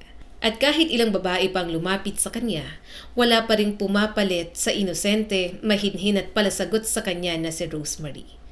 Napabuntong hininga siya habang nakatingin sa baso ng whiskey. Mahal ko na ba siya? 3 araw matapos nun, nasa airport na naman siya pabalik ng Palawan. Sa puntong yun, alam niyang wala na siyang dignidad. Pero wala na rin siyang pakialam. Kailangan niyang maintindihan bakit paulit-ulit siyang tinatanggihan ni Rosemary kahit malinaw naman na seryoso siya. Pagdating niya sa resort, hindi na siya nagkunwaring kalmado. Dire-diretso siyang naglakad papunta sa Garden Cafe nang makita niyang naroon si Rosemary. habang nag-aayos ng mga libro sa maliit na shelf ng reading corner. Pagkakita pa lang nito sa kanya, agad nang nagbago ang mukha nito. "Sir Alfonso, Maari ba tayong mag-usap? tahimik itong tumingin sa kanya bago dahan-dahang tumango. Naglakad sila papunta sa mas tahimik na bahagi ng garden. At habang naglalakad, ramdam ni Alfonso ang bigat sa dibdib niya. Bakit mo pa rin ako tinatanggihan? Sagutin mo ako ng totoo. Pumunta ulit ako rito para malaman na baka magbago ang isip mo. Napailing sa Rosemary. At hindi naman kita pinapapunta dito. Hindi na magbabago ang isip ko. Mas lalo siyang nainis doon. Kung gayon, sabihin mo sa akin kung ano ang problema ko. Saan may mali? Ako ba? Rosemary, mababaliw na ako. Wala ba talagang chance? Anong mga ayaw mo sa akin? Babaguhin ko. Labi siyang hindi makapaniwala. Yun ang unang beses na naging desperado siya para sa pagmamahal ng isang tao. Hindi siya kailanman nagmakaawa ng ganon. Hindi sa kahit na sinong babae. Tanging kay Rosemary lang. Napatingin sa Rosemary sa dagat bago muling bumalik ang tingin sa kanya. "Hindi ako komportable sa'yo. Kapag kasama kita, parang lagi akong kailangan maging maingat. Maskat ka rin magsalita at baka kapag galit ka, mas malala pang mga salitang ibabato mo sa akin." Nanikip agad ang dibdib ni Alfonso. I'm sorry. Nagsisisi na ako sa mga pang-iinsulto ko sa'yo. Hindi pa kita kilala that time. Pero ngayon na inaamin ko ng nararamdaman ko para sa'yo, hindi na kita sasaktan. Hindi kita pagsasalitaan ng kung ano-ano. Please, gusto kita. Bigyan mo naman ako ng pagkakataon. Mukha kang marahas. Parang ikaw ang tipo ng taong ayaw matapakan ng ego. Diretso itong tumingin sa kanya ngayon. Parang kailangan lagi kang tama. Kapag nasasaktan ng pride mo, nananakit ka ng salita. Hindi agad siya nakasagot. Pakiramdam ni Alfonso wala siyang depensa. Dahil bawat salita nito, totoo. Pero noon yon, bago pa niya ito makilala. Sa tingin mo, masama akong tao. Hindi ko naman sinabing masama ka. Mapait siyang napangiti. Pero pakiramdam mo, hindi ka ligtas sa piling ko. Kaya pa ulit-ulit mo akong tinatanggihan. Muling natahimik si Rosemary. Parang dahan-dahang may dumurog sa pride niya. Hindi siya natatakot sa rejection. Pero iba ang marinig lahat ng yon mula sa babaeng gusto niya. Dahil hindi lang siya tinatanggihan. Parang sinabi nitong may mali sa pagkatao niya. Hinuhusgahan mo ko. Mababa niyang sabi. Biglang nagbago ang mukha ni Rosemary at parang nasaktan din. "Tama ka. Magaling ako manghusga kaya lumayo ka na lang sa akin." "Rosemary." Umiling muli ang dalaga. "Hindi ko kayang mahalin ka habang takot ako sa ugali mo." Umigting ang panga ni Alfonso habang pilit kinokontrol ang emosyon niya. Gusto niyang magalit. Gusto niyang depensahan ang sarili. Pero hindi niya magawa dahil may parte sa kanyang alam na tama ito. "Siguro dapat mo nang itigil ang pagbabalik," mahinang sabi ni Rosemary. "Wala kang mapapala sa akin at hindi magbabago ang isip ko." "I'm really sorry, Alfonso." Halos 2 buwan matapos ang huli niyang pagpunta sa Palawan. Wala pa ring nagbago kay Alfonso. Sobrang lungkot niya na hindi tinanggap ni Rosemary ang kanyang pagtangi. Pakiramdam niya, wala na siyang ibang babaeng magugustuhan kundi ito lang. Ngayon, nasa isang malaking business gala siya sa Manila. Isa sa pinakamalalaking charity events ng taon. Punong-puno ng politicians, executives, celebrities at old money families ang ballroom ng luxury hotel. Nakasuot siya ng itim na tuxedo, habang walang emosyon na nakatingin sa mga taong nagpapanggap na maging masaya sa paligid niya. "Smile a little," bulong ni Luis nang lumapit sa kanya dala ang champagne. "Ano ba? Babalik ba ako sa Palawan o hindi? Should I beg?" Bigla niyang tanong. Napatawa si Luis. "In love ka na talaga. Suyuin mo ulit kung hindi mo makalimutan. Ipakita mo lahat ng kaya mo hanggang sa bumigay." Hindi pa rin ako makapaniwala. Grabe, Alfonso Valencia destroyed by a woman. Manahimik ka. Maya-maya ay may biglang pamilyar na boses na narinig sa kabilang side ng ballroom. Agad siyang nanigas at mabilis na napalingon. "Rosemary?" Usal niya sa pangalan ng babaeng namimiss niya. Nakasuot ito ng dark emerald gown na elegante ngunit simple. Nakatali ng maayos ang buhok nito habang may maliit na hikaw na kumikislap. Parang nawala ng hangin si Alfonso. Napakaganda nito. Ngunit agading bumagsak ang sikmura niya nang makita kung sino ang katabi nito. Isang matandang millionaire na halos kaedad ni Mr. Tan. Hawak pa nito ang isang kamay ni Rosemary. Nanlamig ang buong katawan ni Alfonso. Bakit kasama niyang matandang yun? Bigla siyang nakaramdam ng matinding hilo. Hindi niya maintindihan bakit literal na sumasakit ang dibdib niya habang nakatingin sa kamay ni Rosemary na hawak ng matandang lalaki. Hindi nag-iisip, diretso siyang naglakad papunta rito. Nagulat si Rosemary nang makita siya. Agad namang naningkit ang mata ng matandang lalaki. Rosemary! Malamig niyang tawag. Nanigas ito. Sir Alfonso, Pwede ba tayo mag-usap? Excuse me? singit ng matandang lalaki.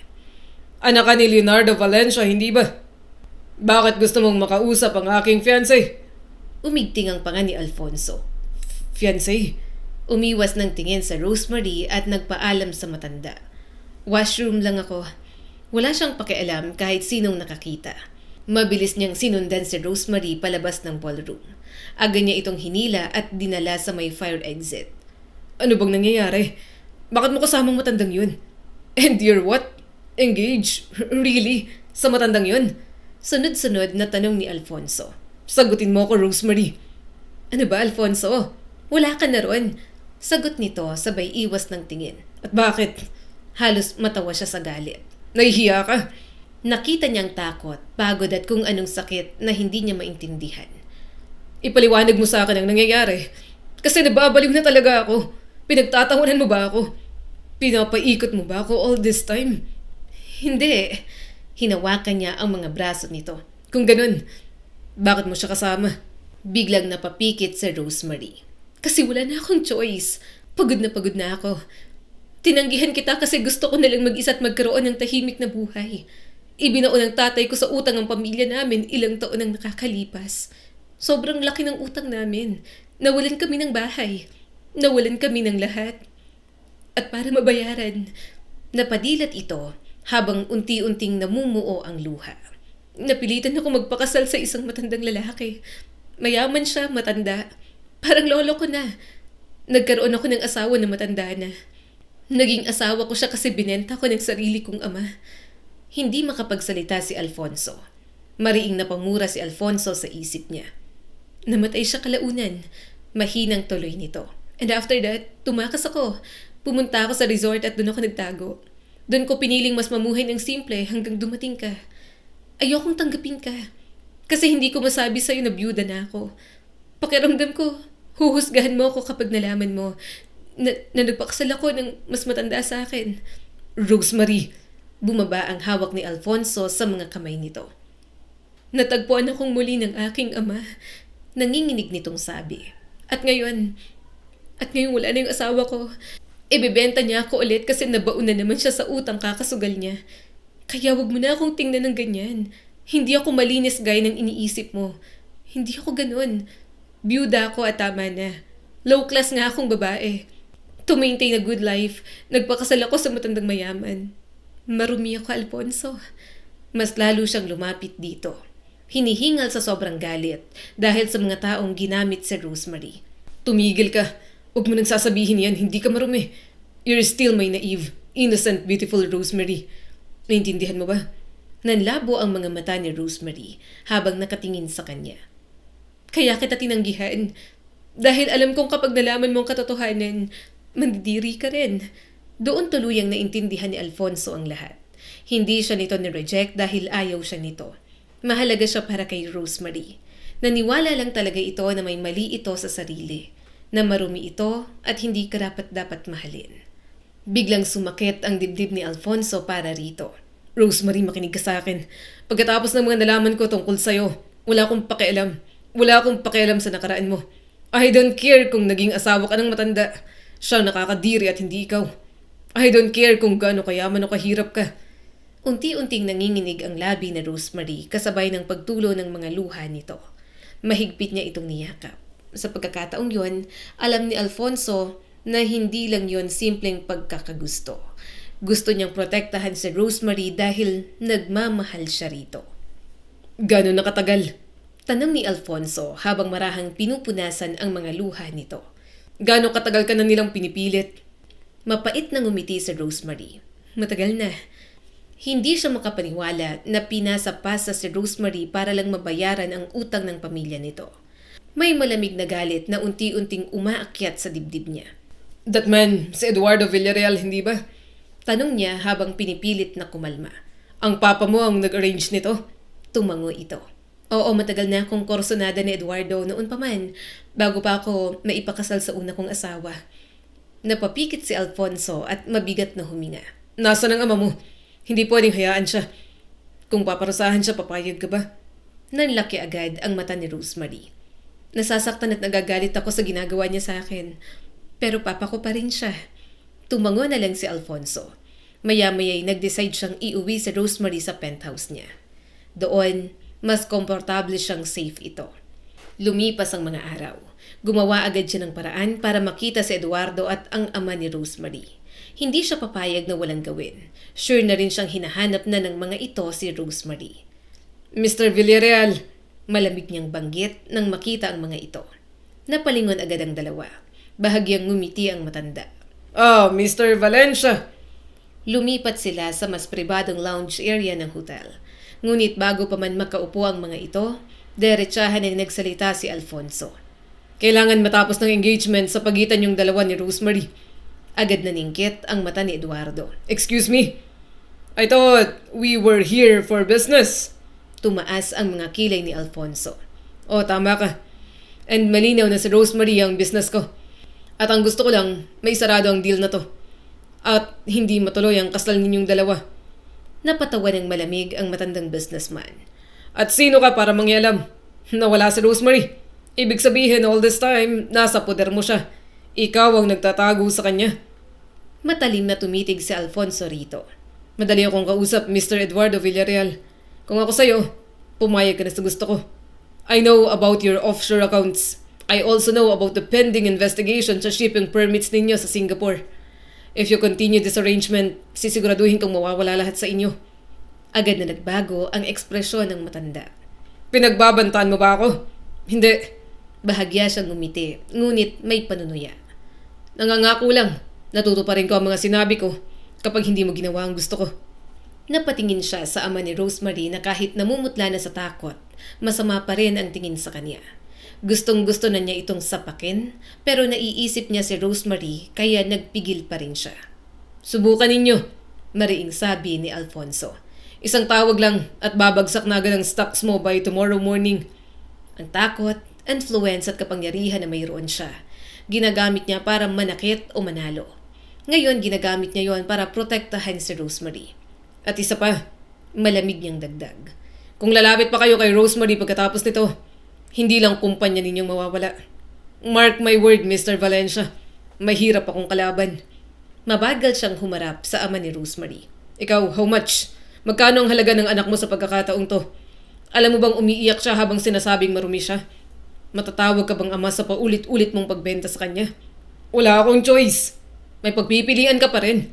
At sa lahat ng choice na pwede mong gawin bilang ama. Umigting ang panga niya at mahigpit na hinawakan ng kuwelyo ng polo nito. Hindi mo deserve ang anak na katulad niya. Malamig niyang sabi at nag-iwan ng malakas na sapak sa mukha nito. Agad itong bumagsak sa sahig. Pinunasan niya ang kamay at umalis na doon. Pagdating niya sa penthouse, natagpuan niya si Rosemary na nagluluto ng hapunan. Agad siyang yumakap dito. Alfonso, hindi pa kita boyfriend. Mahinang sabi ni Rosemary, pero may ngiti naman sa mga labi. Napangiti din siya. 5 minutes, please. Gusto ko lang maramdaman ang yakap mo. Mahinang tumawa si Rosemary. Napabuntong hininga si Alfonso. Sobrang bait at precious para sa kanya si Rosemary. Hindi siya makapaniwala na naranasan nito yon. Rosemary, tumunghay siya at matamang tumingin dito. Hindi ko alam kung anong mga pinagdaanan mo. Hindi ko alam kung gaano kasakit, kung gaano kahirap. But please, hayaan mo kong mahalin ka. Hayaan mo kong maging pamilya mo. Hindi ko ipaparanas sa iyo ang ipinaranas ng ama mo. Pinapangako ko. Promise, I'll be a good man for you. Tanggapin mo ako sa buhay mo. Nagmamakaawa ako. Napapikit siya nang marahang haplusin ni Rosemary ang kanyang mukha. Kung ganoon, sinasagot na kita. Magtitiwala ako sa mga pangako mo at sa pagmamahal na ibinibigay mo sa akin. Parang doon palang nakahinga ng maluwag si Alfonso. Sa wakas, hindi na niya kailangang habulin. Nasa kanya na si Rosemary at hinding-hindi niya na ito bibitawan pa. Gayunpaman, hindi pa pala ron natatapos ang problema. Isang araw, nagpaalam lang na may bibilhin sa Rosemary. Pero ilang oras na itong nawawala. Sobra na siyang nag-aalala at kumuha na ng mga security. Biglang nag-ring ang cellphone niya. Agad niya yung sinagot. May pakiramdam na agad siya na may kinalaman yon kay Rosemary. Nasaan siya? Saan niyo siya dinala? Tahimik muna sa kabilang linya bago may tumawang lalaki. Fast learner. Humigpit agad ang kamao ni Alfonso. Sino ka? Mas importanteng tanong. Mabagal ang boses ng lalaki. Magkano ba talaga ang babaeng to sa'yo? Mukhang maganda. Okay lang. Pero baliw na baliw ka ba rito? Willing ka bang magbayad para iligtas ang Rosemary mo? Mariing napamura si Alfonso habang nanginginig sa galit. If you touch her, relax. Tumawa ulit ang lalaki. Buhay pa naman siya. Ano ba ang gusto mo? Napatingin ang security sa kanya. Maging ang kanyang amang si Leonardo halatang problemado. Tumawa pa ulit ang lalaki. Pera lang naman ang gusto ko. Kasalanan kasi to ng tatay niya. Lumaki ang utang niya dahil sa sugal. So ayusin mo to kung ayaw mong mamatay ang pinakamamahal mo. Siya nga pala. Eto ang ama niya, nandito. Nakatingin lang kahit pinapahirapan ang sarili niyang anak. Literal na nagdilim ang paningin ni Alfonso. Shut up. Huwag niyong hahawakan ng girlfriend ko. Magbabayad kayo. Basta ihanda mong pera. Bulalas ng ama ni Rosemary sa kabilang linya.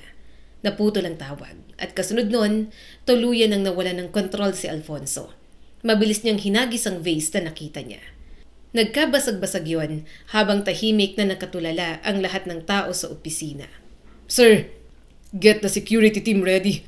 Mababa ngunit delikado ang boses niya ngayon. At tawagan niyo lahat ng connection natin. Tawagin niyo ang general. Magpadala ng force. Hindi na siya makahinga ng maayos. Parang may kung anong dumudurog sa dibdib niya habang paulit-ulit pumapasok sa isip niya ang natatakot na si Rosemary. Makalipas ang ilang oras, nasa loob na sila ng SUV kasamang private security team habang mabilis silang bumibiyahe palabas ng city. Natunto nila ang signal ng phone ng ama ni Rosemary sa isang abandonadong property sa labas ng Laguna. Tahimik ang buong sasakyan pero si Alfonso halos mabaliw na. Paulit-ulit niyang iniisip kung nasaktan ba si Rosemary, kung umiiyak ba ito o natatakot. At sa bawat segundo na lumilipas, mas lalo siyang nasusuka sa galit. Sir, sabi ng head ng security. Possible armed sila. Mas mabuting hintayin natin ang backup. Hindi, sumunod sila. Bawat oras na lumilipas, mahalaga. Ayokong may masamang mangyari sa girlfriend ko. Hindi dapat siya masaktan kahit isang gasgas lang. Pagdating nila sa abandonadong property, madilim-dilim na. At habang naglalakad si Alfonso papalapit, literal na kumakabog ang kanyang dibdib. Biglang may sumigaw mula sa loob. At kasunod noon ay ang mga sunod-sunod na putukan. Move! Sigaw ng security team. Nagkagulo agad. May nagsuntukan, nagbarilan, dire-diretso siyang pumasok sa warehouse. Rosemary! Nakita niya ito. Nakatali sa isang upuan, ngunit pilit na kumakawala. Namumula ang mata nito sa kakaiyak. May sugat na sa noo at dugong dumadaloy sa mukha. Agad siyang lumapit. Ngunit bago pa siya makarating, may tumulak sa kanya. Isa sa mga tauhan ng ama nito. Agad niya yung sinapak ng buong lakas. Wala na siyang pakialam. Parang hayop na siya ngayon habang dinudurog lahat ng humaharang sa kanya. Hanggang sa tuluyan niyang marating si Rosemary. Mabilis niyang tinanggal ang tali nito. Kailangan kitang dalhin sa ospital. Saan pa masakit? Nanginginig niyang tanong habang hawak ang mukha nito. Umiiyak na si Rosemary habang mabilis na yumakap sa kanya. Akala ko hindi ka na darating. Parang may dumurog sa puso niya. Dumating ako. Shh! Tahan na. Walang aalis! Sigaw ng ama ni Rosemary. May hawak itong baril habang nanginginig at halatang wala na sa tamang pag-iisip. Dad, umiiyak na sabi ni Rosemary. Kasalanan mo to! Sigaw nito. Kasalanan yung dalawa! Ibaba mo yan. Malamig na sabi ni Alfonso habang inilalagay si Rosemary sa likod niya. Tumahimik ka. Papalapit na rin ang mga pulis ngayon sa paligid. Ngunit parang wala nang naririnig ang matanda. At ikaw? Umiiyak nitong sigaw kay Rosemary. Wala kang utang na loob. Dad, please. Mamamatay na kayong lahat. Pinaputok na nito ang baril. Parang tumigil ang mundo ni Alfonso. Alam niyang sa kanya dapat ang bala. Para sa kanya yon, pero mabilis na humarang si Rosemary. Mainit na dugo agad ang tumansik sa kamay niya habang unti-unting nanlalaki ang mga mata ni Rosemary. Bumagsak ang katawan nito sa mga braso niya. Alfonso, Hindi! parang nawalan ng tunog ang paligid. Rosemary, hindi, please! Hindi niya marinig ang sigawan ng pulis. Hindi niya marinig ang gulo. Tanging si Rosemary lang ang nakikita niya. Duguan ito at nahihirapang huminga. Nanginginig ang kamay niya habang pinipilit pigilan ang dugo sa tiyan nito. No! No! No, huwag kang pipikit. I love you. Please.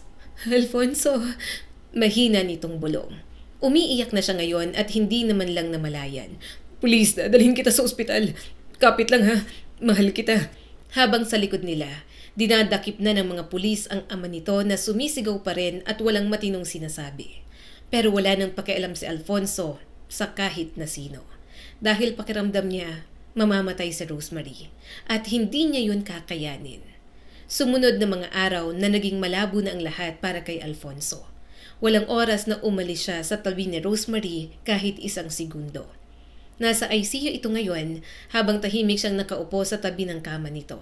Lit lang siya roon at maya-maya'y paaalisin na naman. Halos mabaliw siya sa mga araw na yon. Sinisisi niya ang sarili. Halos wasakin niya lahat ng taong konektado sa nangyari. You love her that much. Mahinang sabi ng ama niya nang tumabi sa kanya. Tahimik lang si Alfonso habang nakadungaw sa pintuan ng ICU. Mahal na mahal, Dad. Siya ng mundo ko ngayon. Hindi ko kaya kapag nawala siya. Mawala na lahat sa akin, wag lang siya. Isang buwan pagkatapos makomatose, biglang gumalaw ang daliri ni Rosemary. Agad na patayo si Alfonso. Rosemary, mabagal nitong iminulat ang mga mata. At nang makita siya, nakita niyang naluha ito. Agad na lumapit ang mga nurse at doktor. Sobrang saya niya at nakahinga siya ng maluwag. Sa wakas, hinayaan ng Diyos na magpatuloy ang buhay ni Rosemary. Ang lalim ng eyebags mo, marahang sambit ni Rosemary nang makalipat na ng kwarto. Hinalikan niya ang kamay nito. Nahirapan akong matulog dahil sa kalagayan mo. Salamat at binalik ka sa akin. Takot na baka mawala ka sa akin. Napangiti naman ito. Hindi ako mawawala sa'yo. Sabay tayong tatanda. Ha? Hindi niya napigilan ang mga luha. Mahal na niya na talaga si Rosemary. Lumipas ang ilang buwan, tuluyan ang naging presidente ng Valencia Corporation si Alfonso. Ngunit iba na siya ngayon. Sharp pa rin at intimidating. Pero may nagbago na naman sa kanya. Hindi na siya kinatatakutan lang. Nare-respeto na siya dahil natuto siyang makinig. Natuto siyang maging tao at magpakatao. At lahat ng yon dahil kay Rosemary. Muli silang bumalik sa Palawan, sa parehong resort kung saan nagsimula ang lahat. Ngunit ngayon, mag-asawa na sila at nandoon para sa kanilang honeymoon. Nakaupo si Alfonso sa tabing dagat habang pinapanood si Rosemary na naglalakad malapit sa alon, suot ang simpleng puting dress. Bakit ang seryoso mo naman dyan, sir? Natatawang tanong ni Rosemary habang papalapit. Ang mata niya habang pinagmamasdan ito. Anong sir? I'm your husband. Come here. Umupo ka sa kandungan ko. Pareho nilang pinagmasdan ng dagat. Napapikit siya habang dinadama ang init ng katawan ng kanyang asawa.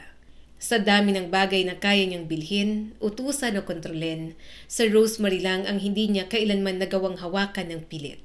Pero ang pagmamahal niya rito ang nag-iisang bagay na hinding-hindi niya gustong mawala. Ang kwentong ito ay nagpapaalala sa atin na hindi natin alam ang totoong pinagdadaanan ng bawat tao. Kaya dapat matuto tayong umunawa at huwag basta manghusga. Minsan may mga taong matapang at matigas sa panlabas, pero marami palang sakit at takot na dala sa loob.